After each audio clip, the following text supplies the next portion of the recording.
minal ghaibin. Kemana burung hudhud? Orang lain pada kumpul, dia sendiri tidak ada. Awas kalau dia datang, kalau dia tidak bisa memberikan alasan yang tepat kemana dia, akan saya berikan sanksi dan hukuman. Ini namanya pemimpin yang bertanggung jawab toh. Seorang pun dari yang dipimpinnya tidak ada, menjadi pertanyaan. Tidak lama kemudian datang burung hudhud. Begitu datang lalu memberikan laporan kepada Nabi Sulaiman. Kalau istilah sekarang, begitu dia sampai berdiri hormat, lapor, kata hudhud ini.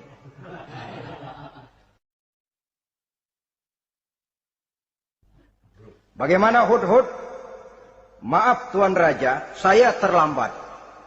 Iya, kenapa terlambat? Patroli Tuan Raja. Kemana saja kamu patroli? Keliling. Lalu apa hasilnya? Inni wajadtu imra'atan tamlikuhum wa utiyat min kulli syai'in wa laha 'arsyun 'azim. Saya baru patroli ke satu negara yang bernama Sabah, Tuan Raja. Sabah, saudara tahu Sabah? Di mana itu? Dekat ibu kota Yaman sekarang. Di sana Tuan Raja, kata hudhud ini, wajadtu imra'atan tamlikuhum. Yang jadi raja perempuan. Kalau Tuan raja besar, Tuan orang laki. Ayah Tuan raja besar, Nabi Daud, laki. Ini mah model Tuan Raja.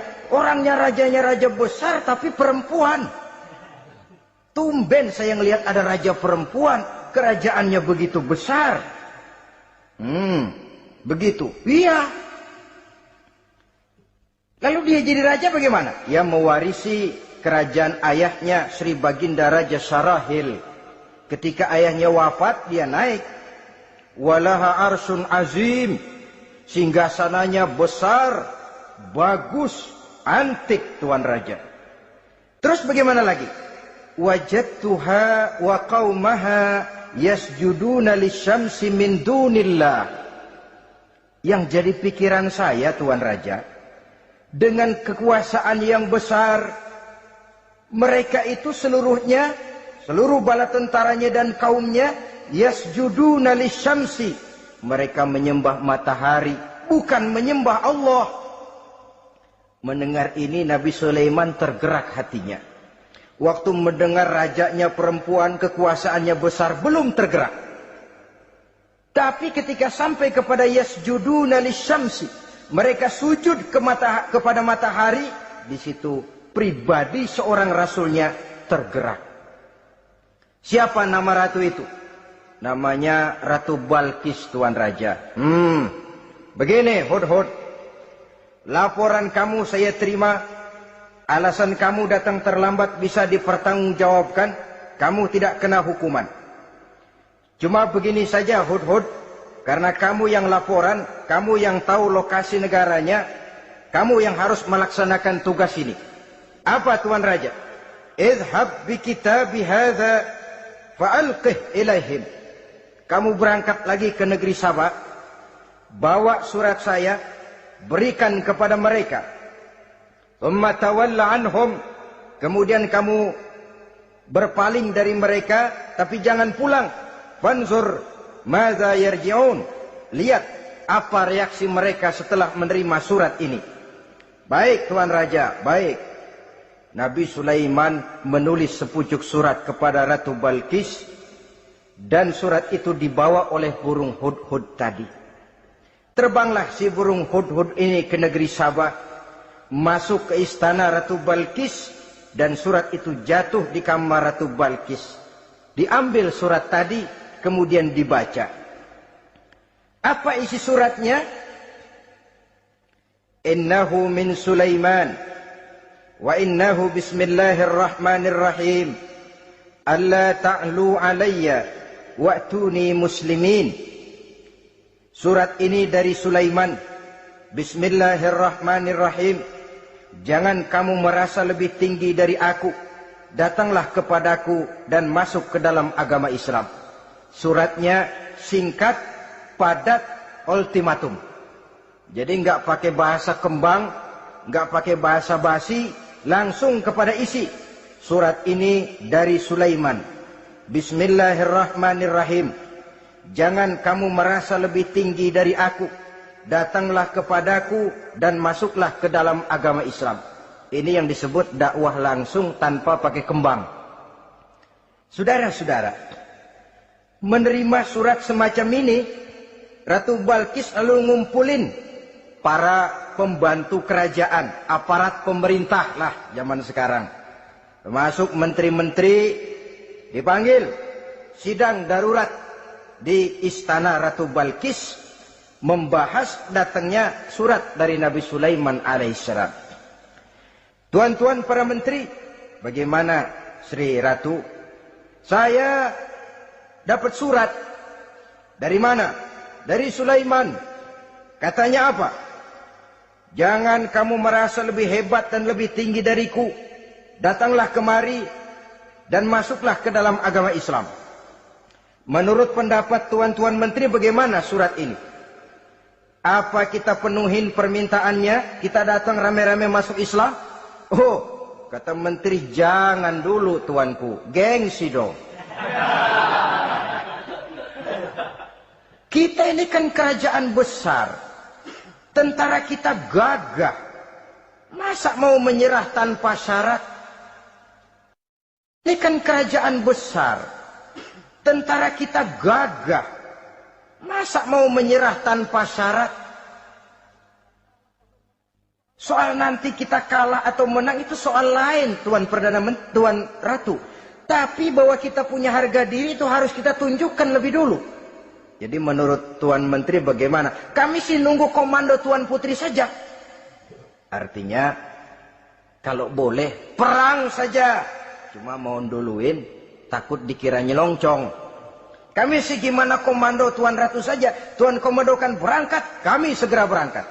Terserah Tuan Putri, kami seluruhnya loyal, taat dan setia menunggu titah dari Sri Paduka Ratu. Terima kasih para menteriku. Soal kesetiaanmu saya tidak meragukan. Tapi perang dimanapun selalu membawa kerugian. Kita menang rugi, tentu jatuh korban. Apalagi kalau kita kalah. Dan raja-raja yang mengalahkan negeri-negeri lain selalu membawa kehinaan kepada negeri yang dikalahkannya.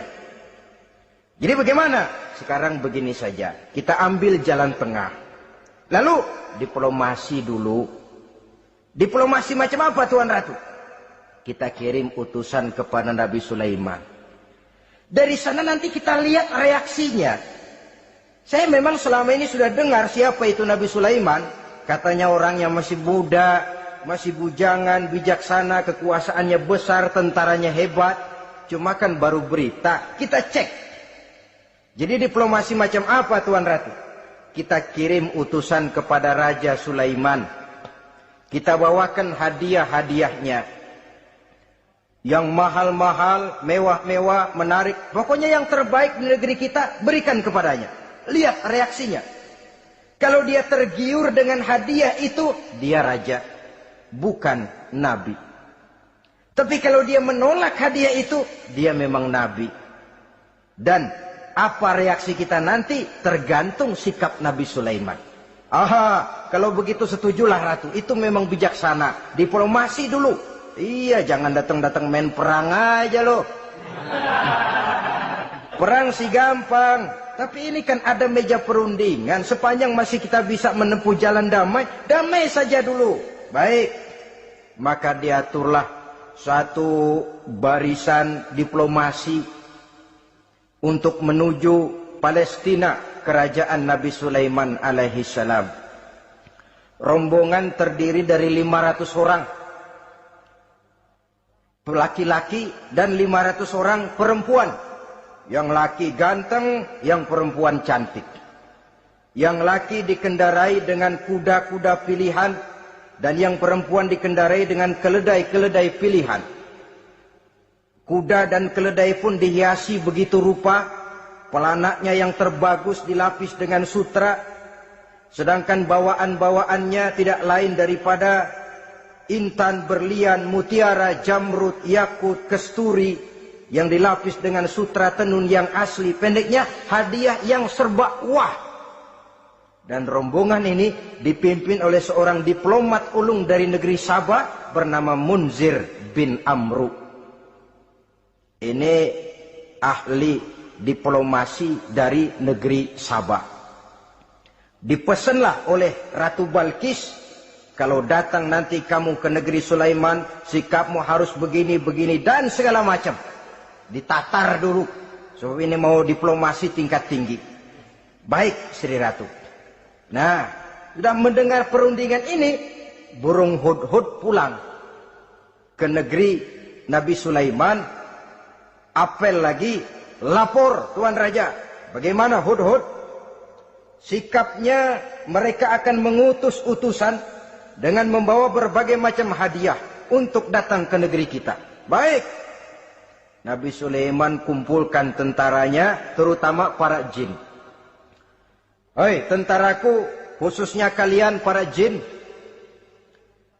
akan datang rombongan tamu besar ke negeri kita.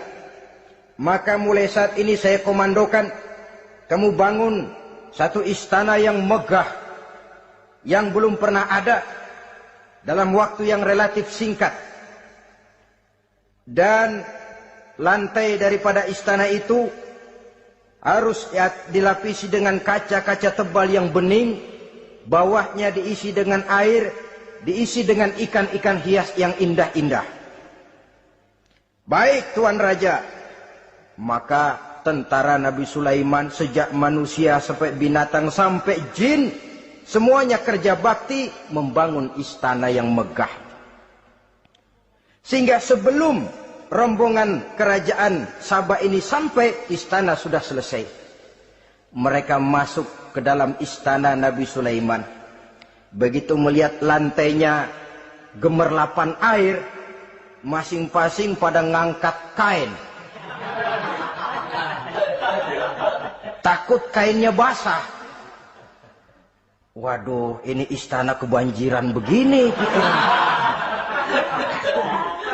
Kata Nabi Sulaiman, nggak usah diangkat kainnya, nggak usah. Ini dilapis kaca, cuma bawahnya memang kolam. Kolamnya berisi ikan. Oh, bengong.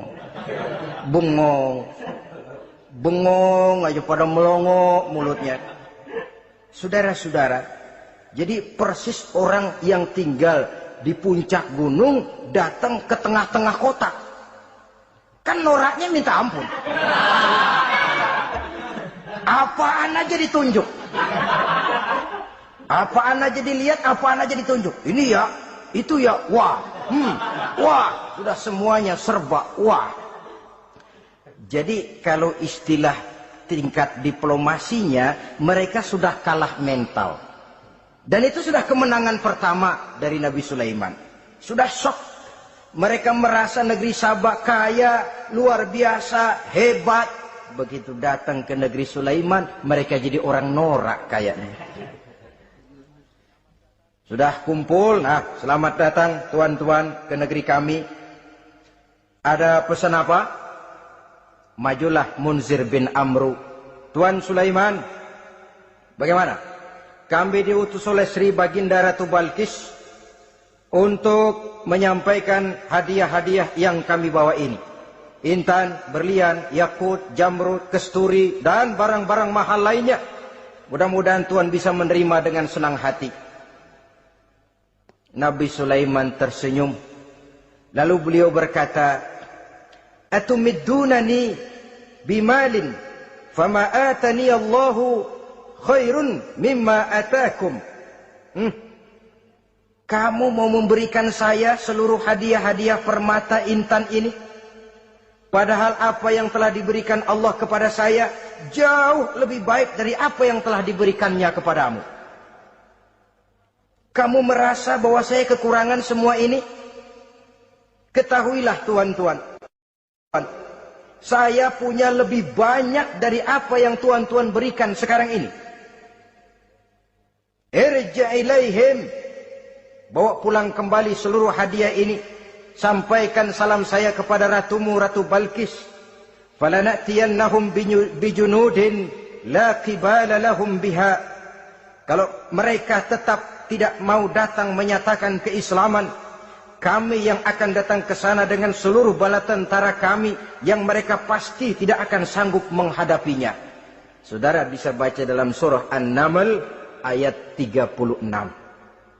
Saudara hadirin ma'asyiral muslimin rahimakumullah. Kalau orang sudah silau dengan yang namanya upeti, hadiah, harta, secara mental dia sudah jatuh. Andai kata ketika itu Nabi Sulaiman menerima seluruh hadiah tadi, maka misi kerasulannya tidak akan jalan. Wibawanya hancur dan dia tidak akan sanggup lagi mendakwahkan Ratu Balkis untuk masuk ke dalam agama Islam.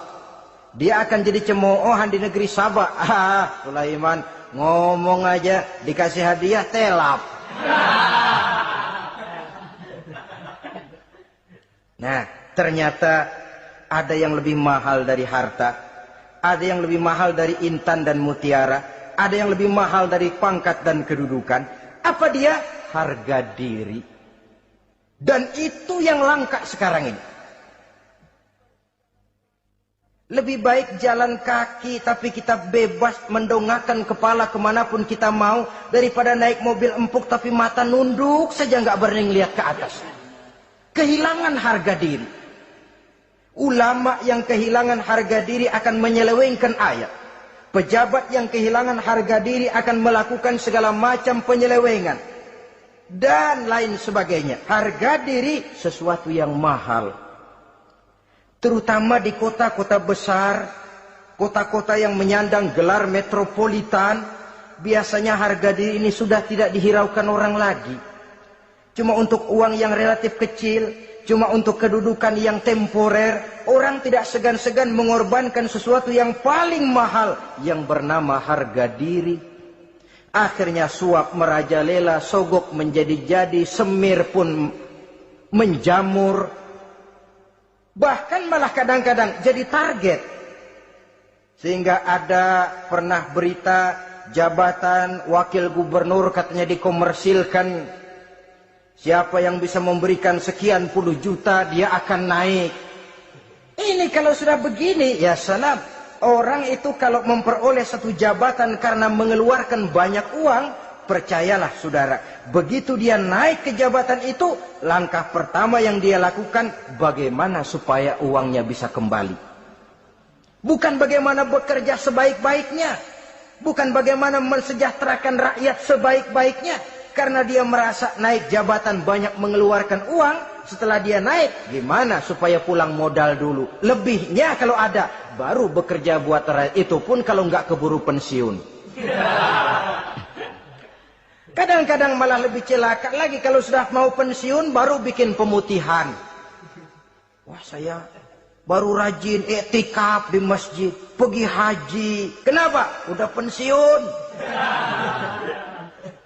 Tapi waktu masih aktif, tanda tangan masih laku, nota masih dihargai, kata belece masih berwibawa, lupa berbuat untuk hari depan dirinya sendiri, yaitu akhiratnya, konon lagi untuk umat dan agamanya.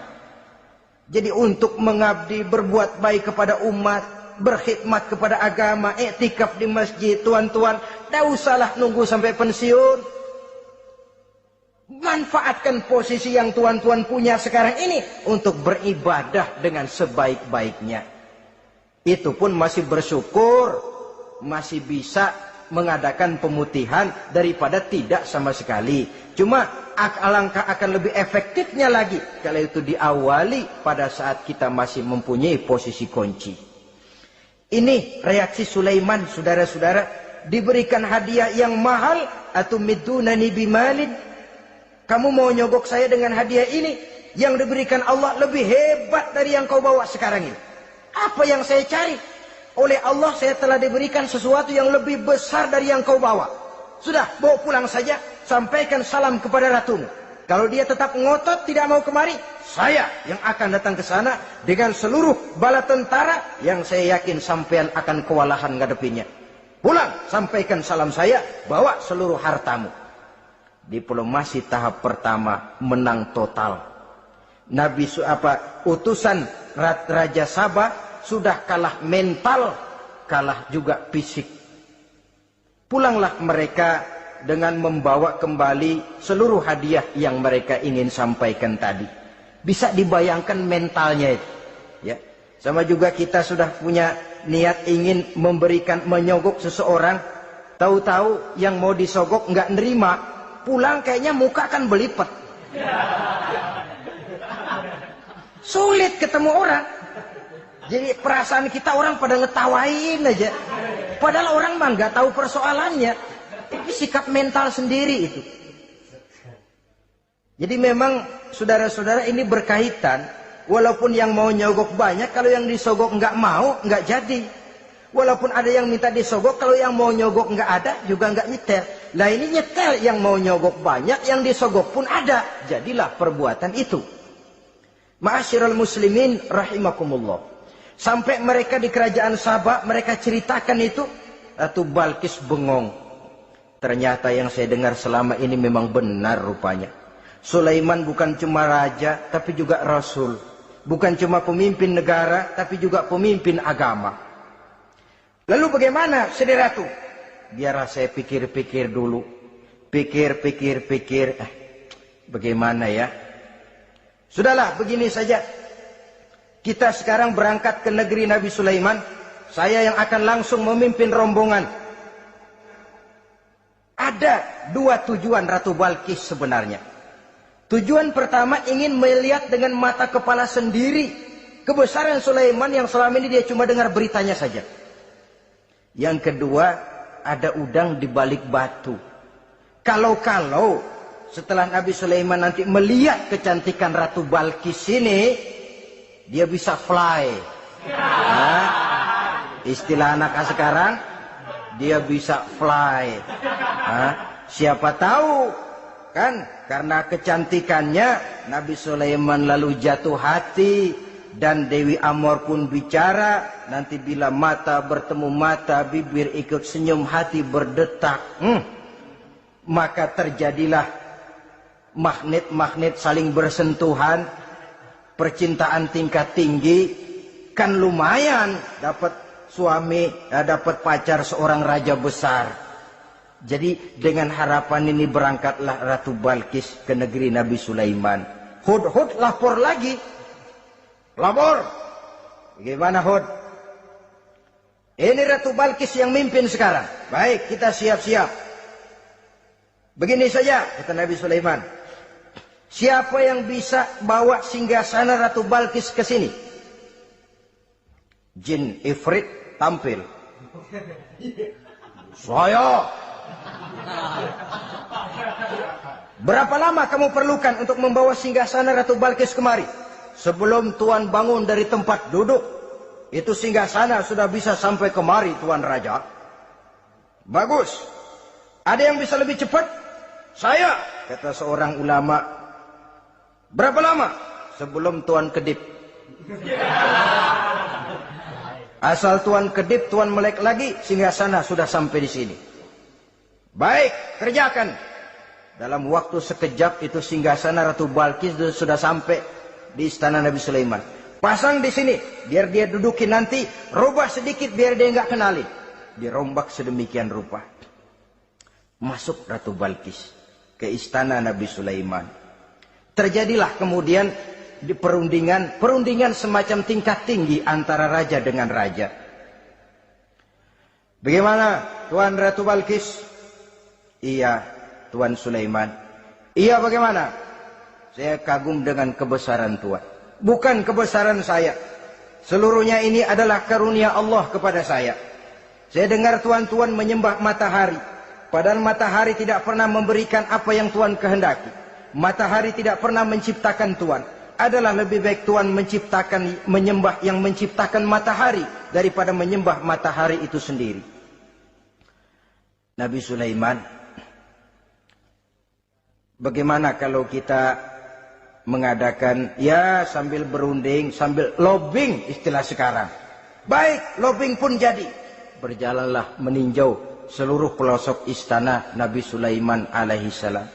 Seperti halnya bala tentaranya, Ratu Balkis juga sampai di lantai kaca, angkat kain. Kata Nabi Sulaiman, jangan diangkat tuh kain. Ini bukan air, istana kaca. Bukan main kebesaran kamu. Melihat begitu kebesaran Nabi Sulaiman, Ratu Balkis yang niatnya sementara mau melontarkan diplomasi asmara, lupa. Lalu apa katanya? Rabbi inni zalamtu nafsi. Ya Allah, selama ini saya benar-benar telah zalim kepada diri saya. Begitu banyak nikmat yang engkau berikan kepada saya. Saya jadi ratu dengan kekuasaan yang besar, mewarisi kebesaran ayah. Dengan kerajaan dan bala tentara yang gagah perkasa. Bukan saya bersyukur kepadamu, malah saya menyembah matahari. Inni zalamtu nafsi. Sungguh saya telah zalim kepada diri saya. Maka mulai sejak saat ini, aslamtu ma'a Sulaiman lillahi rabbil alamin. Mulai sejak saat ini ya Allah, saya nyatakan diri, saya masuk Islam, bertuhankan Allah Rabbul Alamin. Saya tunduk kepada Nabi Sulaiman alaihi salam. Masuk Islam sebelum diplomasi asmaranya melayang, saudara-saudara. Sudah masuk Islam? Sudah. Nah, Ratu Balkis sekarang bagaimana? Ya Nabi Sulaiman, kalau saya masuk Islam, apakah kerajaan saya akan tunduk dan diatur oleh kerajaan Tuhan? Tidak. Kamu persilakan pulang ke kerajaanmu. Atur negerimu menurut cara yang kamu mau, asal sesuai dengan perintah Allah. Saya bukan penjajah. Saya cuma mengajak kamu ke dalam Islam. Saya tidak ingin meluaskan wilayah saya. Asal kamu sudah masuk Islam, tugas sudah saya jalankan. Perkara kerajaanmu, kau pulang, kau atur dan kau tetap jadi raja. Jangan merasa kalau sudah masuk Islam lalu kerajaanmu saya caplok. Islam bukan penjajah, Ratu Balkis. Baiklah Nabi Sulaiman, saya tahu. Tapi untuk melanggengkan kerjasama antara kerajaan Sabak dengan kerajaan Tuhan, caranya bagaimana? Mulai ngojok-ngojok. Dia nggak bilang lu demen aja deh sama gue. Enggak. Cuma untuk jangka panjang. Jangka panjangnya Sulaiman, supaya kita tetap bisa kerjasama, caranya bagaimana? Ya supaya kerajaan berumur panjang, kau harus punya keturunan. Kata Nabi Sulaiman. Itu kan berarti saya harus nikah. Memang. Tapi saya ratu. Suami saya kan paling kurang juga harus maharaja, sahansah. Ya sebenarnya sih cuma dia nggak bilang aja. Di kerajaan gue nggak ada yang setimpal. Gue maunya sama lo. Itu kalau bahasa kita. Cuma ini kan bahasa perempuan. Perempuan kan paling pintar nahan perasaan. Nggak kayak orang laki. Orang laki kalau lagi mabok cinta teler. Sama siapa aja dia cerita. Gue kan lagi demen sama si Ano. Lain sama perempuan, dia paling bisa jaga perasaan. Saya kalau begitu, saya harus kawin dengan maharaja. Ya kamu tinggal pilih saja, kata Nabi Sulaiman. Nabi Sulaiman, ini Perdana Menteri udah pada mesem-mesem, udah paham ke arah mana maksudnya. Bagaimana kalau kita kukuhkan saja dua kerajaan ini, Nabi Sulaiman? Saya pun setuju kalau itu kamu mau punya mau. Wah ini Perdana Menteri takbir semua. Allahu Akbar, Alhamdulillah, Alhamdulillah. Sampai akhirnya Nabi Sulaiman pun menikah dengan Ratu Balkis. Bergabunglah dua kerajaan besar itu. Saudara-saudara kaum muslimin rahimakumullah. Kemudian setelah bertahun Nabi Sulaiman wafat. Tidak seorang pun tahu karena beliau wafat sedang pegangan tongkat. Ketika tongkat dimakanin rayap, rapuh, baru beliau jatuh. Orang tahu kalau Nabi Sulaiman sudah wafat. Menurut riwayat, beliau wafat itu sedang sholat. Karena sholat Nabi Sulaiman cuma diri saja. Tidak pakai ruku dan sujud. Menurut riwayat lain, beliau sedang memandori jin dan tentaranya yang sedang kerja. Begitulah wafat beliau, kita bisa baca dalam surah Saba ayat ke-14. Setelah beliau wafat, Palestina diserbu oleh Raja Bukhtanasor atau Raja Nebukadnezar. Seluruh kebesaran Sulaiman di bumi hanguskan, istananya dihancurkan, intan permata dan kekayaan beliau dirampok. dan tinggallah kebesaran Sulaiman cuma legenda saja yang kita kenal dengan istilah Haikal Sulaiman. Legenda, riwayat-riwayat yang sampai sekarang ini masih bisa kita telusuri kebenarannya. Astaghfirullah Rabbal baraya, astaghfirullah minal khataya, astaghfirullah Rabbal baraya, astaghfirullah minal khataya. Rabbi zidni ilman nafi'an, waffiqni amalan maqbulan, wa habli rizqan wasi'an, wa tub alayna taubatan nasuha, wa tub alayna taubatan nasuha. Astaghfirullah Rabbal baraya, astaghfirullah minal khataya.